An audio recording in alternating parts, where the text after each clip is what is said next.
Hello, नमस्कार. कसे आहात? हो, मस्त असाल तर मंडळी, इथे सकाळ सकाळी परीला अभ्यासाचा एकदम जोर आला होता आणि मग मन भरल्यानंतर त्याला सुद्धा कंटाळा येऊन गेला. दुपारी मस्त जेवणामध्ये चिकनचा बेत होता आणि तो तिने एकदम छान आनंदात त्याचा आस्वाद घेतलेला आहे.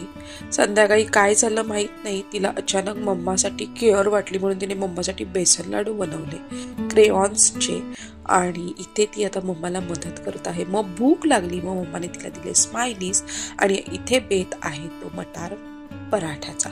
सो हे सगळं साहित्य आहे त्याच्यासाठी लागणार म्हणजे जसं की जिरं, हळद, कांदा, लसूण, मिरची पेस्ट, कणिक, एव्हरीथिंग. सो ही पूर्ण रेसिपी तुम्हाला माझ्या यूट्यूबच्या चॅनलमध्ये बघायला मिळेल. सो तिथे जाऊन तुम्ही नक्की व्हिजिट करा. सो असं पराठ्याचं बॅटर आपलं रेडी आहे आणि आता आपण लवकर पराठासुद्धा रेडी करणार आहोत आणि तो इथे रेडी आहे. आता आपण त्याला छान मस्त असा भाजून घेऊयात बटरमध्ये आणि मग तो खाण्यासाठी एकदम छान असा ready. Thanks for watching this vlog. आवडला असेल तर लाईक करा.